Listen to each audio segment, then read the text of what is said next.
My name is Rob Jerger. I am the pastoral leader for a new Episcopal church in Tyler, Texas, and I have been clean and sober for 18 years. Well, the significance of this particular church that we're in right now is that when I started going deeper into my faith, is when I joined a church, and I came to this church here, St. Francis Episcopal Church.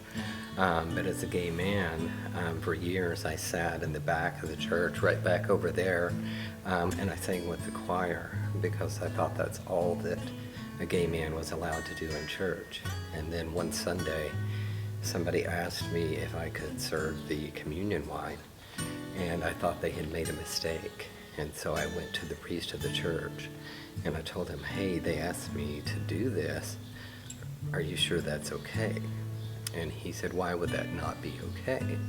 And that started a series of conversations between he and I that allowed me to reconcile my faith with my sexuality.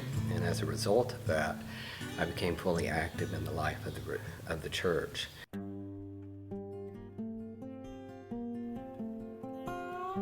I grew up with an alcoholic mother. My mother was a chronic alcoholic and drug addict.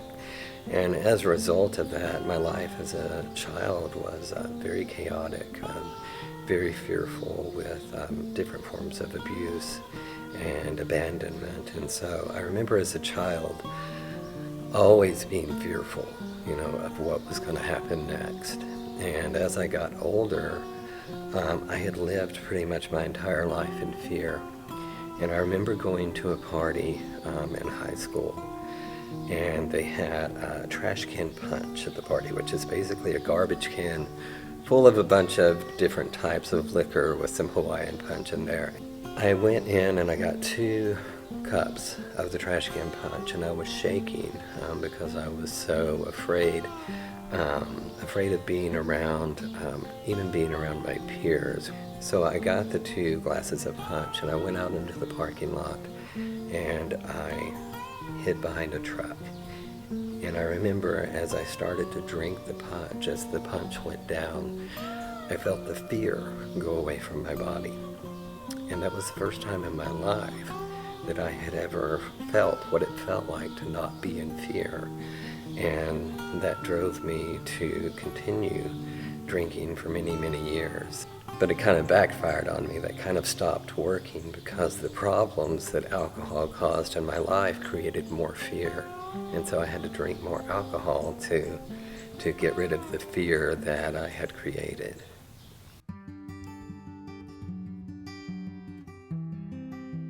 Somebody told me to ask God to keep me clean and sober just for one day.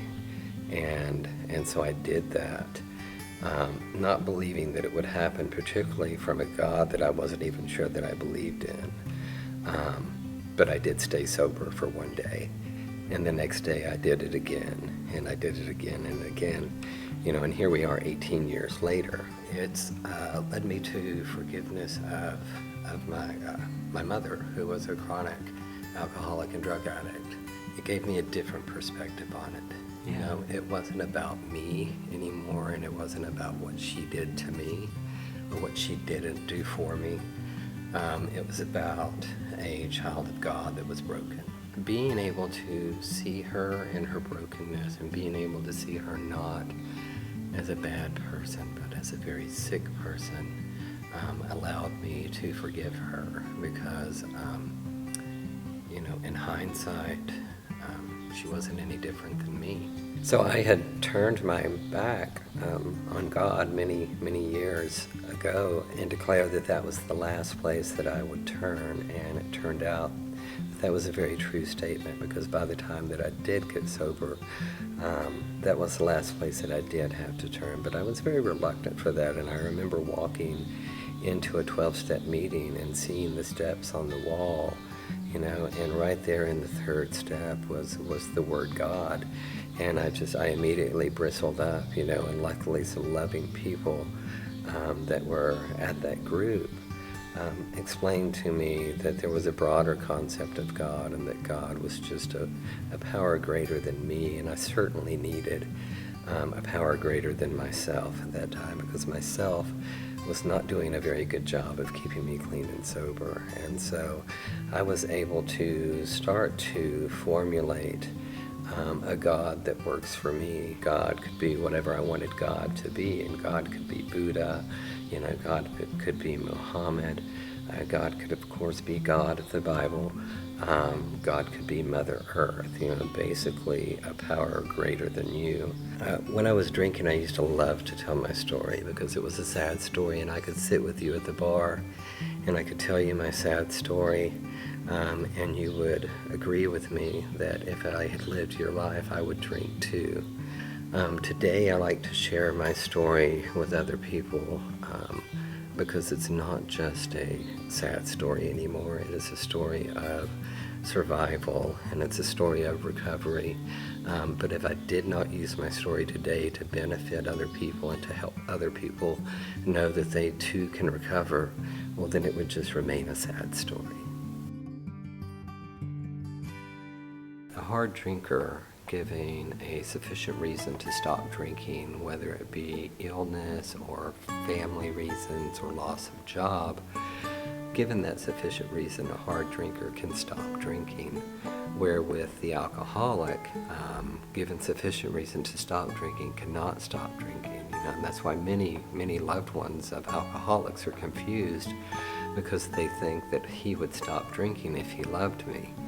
And it's not really about love. For the alcoholic, it is all about the alcohol, and it's a part of the disease. I remember when I was drinking, at any given moment in my life, I was either drinking, or if I was not drinking, I was thinking about drinking. A lot of people ask me in the past, Robbie, do you think that I might be an alcoholic? And I usually tell them people who are not alcoholics don't usually wonder if they're an alcoholic or not. And so that's kind of a clue. If you're wondering if you are, you very well might be.